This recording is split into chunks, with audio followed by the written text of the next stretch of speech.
Hi ஒருவன் 12th ஸ்டாண்டர்டில் சுட சுட படிக்க வந்திருப்பீங்க. டைம் வேஸ்ட் பண்ண வரும்போது டக்குன்னு சொல்லிடுறேன். ஸோ முக்கியமான சிறுவினா நெடுவினா பார்க்க போகிறோம். ஆக்சுவலாக என்னென்னா நேற்றே வந்து இம்பார்ட்டன்ட் எல்லாமே போட்டேன். டிசிஷன் பாக்ஸை தரேன். 2 மார்க் என்ன படிக்கணும், சிறுவினா என்ன படிக்கணும், குருவினா என்ன படிக்கணும், 7 to 14 பேஜ் நம்பரோட கொடுத்துருப்பேன். அண்ட் 4x3 12 செக்ஷன், அதாவது நயம், அணிகள், திணைத்துறை, பழமொழி, அதுக்கப்புறம் இந்த விஷயங்கள்லாம் என்ன பண்ணணும் நேற்றே நான் சொல்லிட்டேன். நெடுவினாவும் சொல்லிட்டேன். இப்போது இது லாஸ்ட் மினிட், அதாவது படிக்கவே முடியல சார், இப்போ தான் ஸ்டார்ட் பண்ணுறேன், எதாவது கம்மி பண்ணி கொடுங்க அப்படிங்கிறவங்களுக்கு இது. ஸோ இந்த சிறுவினாலாம் படித்தா எல்லாமே எழுதிடலாமான்னு கேட்டால் எழுதிடலாம். ஆனால் ஒரு ட்விஸ்ட்டு வச்சாங்கன்னா மாட்டுவீங்க, தவிர மித்தெல்லாம் எழுதிடலாம். ஏதாவது ஒன்று ட்விஸ்ட்டு வச்சா மாட்டுவீங்க, பட் வைக்க மாட்டாங்கன்னு நம்பிக்கை. அண்ட் நெடுவினா வந்து பார்த்திங்கன்னா எல்லாமே எழுதிடலாம். ஒரு 13 நெடுவினா கொடுத்துருக்கிறேன், அதை மட்டும் படிங்க. ஸோ இது வந்து ரொம்ப டாப் மோஸ்ட் இம்பார்ட்டன்ட். சரிங்களா? சப்ஸ்கிரைப் பண்ணனா பண்ணிவிட்டு அண்ட் கீழே டிஸ்கிரிப்ஷன் பாக்ஸில் வாட்ஸ்அப் சேனல் லிங்க்கில் வந்து ஜாயின் பண்ணுங்கள். அண்ட் கண்டிப்பாக அந்த லைக் பட்டனை கிளிக் பண்ணுங்கள். ஸோ சங்க பாடலில் ஒளிக்கோலம் ஃபஸ்ட் இயரில் இருக்கிற இந்த 3 சிறுவினாவும் நல்லா படிங்க. செம்பருத்தி மலைமேட்டில், ஸோ இது வந்து கண்டிப்பாக படிங்க. எங்கோல நீர், ஸோ இது வந்து அடிக்கடி கேட்குறது. இயல் 2 வந்து பார்த்திங்கன்னா வாடகை காலத்தில் கோவலர்கள் எவ்வாறு பாதுகாப்பை, ஸோ ரொம்ப ரொம்ப இம்பார்ட்டன்ட். பேரிடர் மேலாண்மை அடிக்கடி கேட்குறது தான். ஸோ அடுத்து வந்து குகனோடு ஐவராகி விடனோடு எழுவரான நிகழ்வுகளை சுட்டி காட்டுக. வருபவர் எவராயினும் நன்றி செலுத்து, இடம் சுட்டி பொருளுக்கு, இது ரெண்டுமே இம்பார்ட்டன்ட். இயல் 3ல் திருக்குறளில், அதாவது சினத்தால் வெறும் கெட்டினை, இது நிறைய பேர் படிக்கிறது இல்லை, படிங்க, ரொம்ப இம்பார்ட்டன்ட்.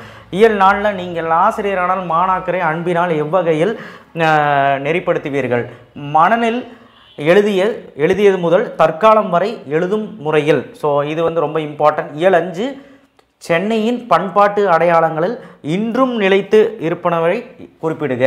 ஸோ இதெல்லாமே பாருங்கள், ஒரு இயல் 2 தான் கொடுக்குறேன். ராமலிங்க அடிகள் அடிக்கடி கேட்குறது, ராமலிங்க அடிகள் கந்தவேலிடம், ஸோ இது வந்து ரொம்ப ரொம்ப இம்பார்ட்டன்ட். பங்குனி உத்திர திருவிழாவும் பார்த்துக்கோங்க. அடுத்து நாட்டிய அரங்கின் அமைப்பை இளங்கோவடிகள் கண்டிப்பாக இம்பார்ட்டன்ட். ஏதேனும் 2 மெய்ப்பாடுகள் கண்டிப்பாக இம்பார்ட்டன்ட். திரைப்படத்தின் காட்சிகள் ஆற்றல், இதுவும் அடிக்கடி கேட்கறது தான். இயல் 7ல் வந்து பார்த்திங்கன்னா வேளாண் மேலாண்மை பேரிடர் வேளாண்மை அங்கே எப்படி இம்பார்ட்டனோ இங்கே வந்து வேளாண் மேலாண்மை குறித்து நீ வேறு பரிந்துரைவற்றை எழுதுக. இயல் 8ல் வந்து கடையுளவல்லல், ஸோ கண்டிப்பாக இது இம்பார்ட்டன்ட். மயிலி சீனி வெங்கடசாமி நினைவு சிறுப்பிதழ்கள் கண்டிப்பாக இம்பார்ட்டன்ட். கோடை வழங்குதலில் நீங்கள் பின்பற்ற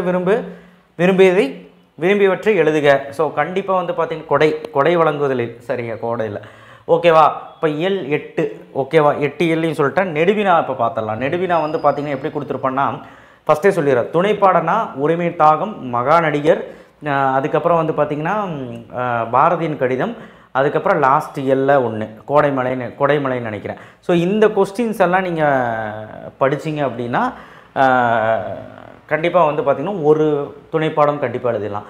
இந்த செயல் உரைநடையெல்லாம் சிக்கிடுறீங்க.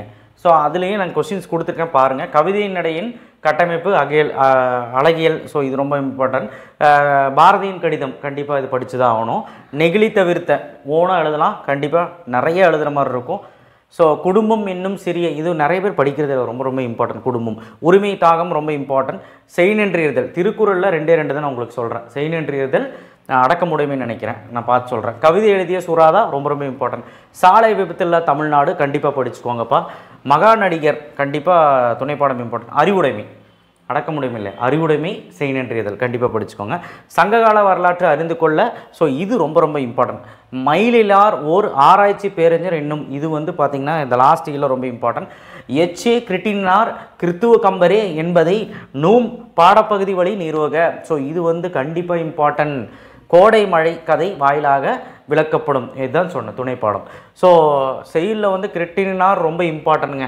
அதே மாதிரி செயலில் வந்து திருக்குறள் கொஸ்டின் ஆன்சர் ரொம்ப இம்பார்ட்டன்ட். திருக்குறள் கொஸ்டின் ஆன்சர் ஒரு சில டிஸ்ட்ரிக்கு கோட்டையிலே வரலான்னு கேள்விப்பட்டேன், அது பிரச்சனை இல்லை, பட் இந்த வரக்கு வாய்ப்பு இருக்குது. அண்டு சில விஷயங்கள் குடும்பம் எல்லாமே வந்து ரொம்ப ரொம்ப இம்பார்ட்டன்ட், சரிங்களா?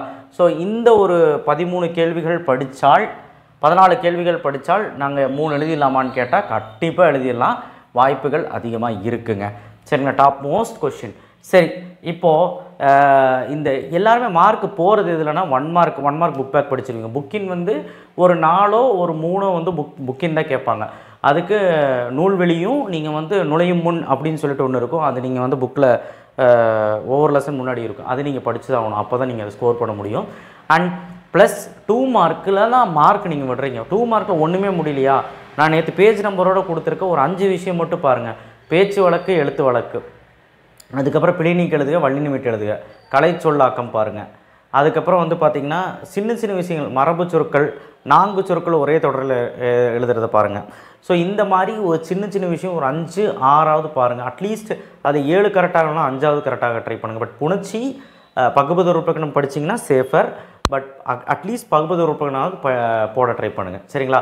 அண்ட் 4×3 எல்லாருமே ஓனாக எழுதலாம். நயம் பாராடுதல் கண்டிப்பாக எழுதுங்க. நேற்றே இது சொல்லிட்டேன். நயம் பாராடுதலில் எதுகை, மோனை, இயல்பு இந்த மாதிரி எழுதுங்க. மையக்கருத்து, திரண்டக்கருத்து, முடிவுரை எழுதுங்க. அவ்வளோதான். பழமொழி எழுதிருங்க. பழமொழி எழுதுறதுக்கு மார்க் 4 மார்க் வரணும் அப்படின்னா பழமொழினா என்ன, அந்த பழமொழி டெஃபினேஷன் எழுதிட்டு விளக்கம் கொடுத்துட்டு மாரல் எழுதணும், நீதி எழுதணும். ஸோ அடுத்தது அணிகளில் வந்து பொருள் வேற்றுமை அணி, நிரல் நிறை அணி, அதுக்கப்புறம் ஊமை அணி, தொழில் ஊமை அணி, அதுக்கப்புறம் சொற்பொருள் பின்முறை நிலை அணி, ஏகதேசி உருவக அணி. இந்த அணியெல்லாம் நல்லாவே பார்த்துக்கோங்க. இதெல்லாம் நேற்றே சொல்லிட்டேன். சரிங்க சார், இதெல்லாம் வந்து சொல்லிட்டீங்க, பட் மினி மெட்டீரியல் தரேன்னு சொன்னீங்க, எப்போ சார் தருவீங்க? நாளைக்கு கண்டிப்பாக தரேன் சார். இன்றைக்கி கொடுத்தீங்கன்னா நாங்கள் படிச்சிருவோங்க சார். நான் வந்து வாட்ஸ்அப் சேனலில் ஜாயின் பண்ண சொன்னோம். எல்லாத்தையும் வாட்ஸ்அப் சேனலில் வந்து ஜாயின் பண்ணுங்கள். அதில் நான் இன்றைக்கே போட்டுருவேன். நாளைக்கு அதில் வந்து என்னெல்லாம் பண்ணணுங்கிறது நாளைக்கு காலையில் சொல்லிடுறேன். பட் அதில் நான் போஸ்ட் பண்ணிடுவேன். நீங்கள் அதில் வந்து பார்த்துக்கோங்க. இந்த பிடிஎஃப்பும் கிடைக்கும். தேங்க்யூ. ஷேர் பண்ணுங்கள், சப்ஸ்கிரைப் பண்ணுங்கள். சீக்கிரமாக இப்போவே படிக்க ஸ்டார்ட் பண்ணுங்கள். தேங்க்யூ. மனநம் என்ன வரும்னு கேட்டுறாதீங்க. மனநமெல்லாம் இம்பார்ட்டன்ட் சொல்ல முடியாது. நான் நேற்றே ஓரளவுக்கு க்ளூ கொடுத்துருப்பேன். ரச்சனை யாத்திரிகம், சிலப்பதிகாரம், தெய்வமணி இதில் வெற்றி பெற, அதுக்கப்புறம் தண்டி அலங்காரம், கம்பராமாயணம், குகனோட ஐவராகி அந்த பாடல். ஸோ முடிஞ்ச அளவுக்கு 2வது இயல் பாடல்னு ஒன்று இருக்குது. அது என்னன்னு தெரியல. நெடுநல் வாடை. ஸோ இது எல்லாமே நீங்கள் பார்த்து தான் ஆகணும். இது போக புறநானூறு விட்டுட்டேன், தெய்வமணி மாலை விட்டுட்டேன். ஸோ எனக்கு தெரிஞ்சு நீங்கள் வந்து என்ன சொல்கிறதுனா இதிலெல்லாம் இம்பார்ட்டன்ட் கேட்காதீங்க. ஓரளவுக்கு நான் இப்போ சொன்னேன் பார்த்தீங்களா, அதுதான் இம்பார்ட்டன்ட். ஸோ நேற்றே அந்த வீடியோவில் சொல்லியிருப்பேன். ஸோ அதனால் இதில் சாய்ஸ் வச்சு படிக்க முடியாது. ஏன்னா நமக்கு இது கிடையாது, சாய்ஸ் கிடையாது மனநமில். ஸோ அதனால் என்னை கேட்டிங்கன்னா சிலப்பதிகாரம், தண்டி அலங்காரம், ரச்சனை யாத்திரிகம், இதில் வெற்றி பெற, நெடுநல் வாடை, இதெல்லாமே நல்லா பார்த்துக்கோங்க. அந்த திருக்குறள் எல்லாமே படிச்சு தான் ஆகணும். தேங்க்யூ.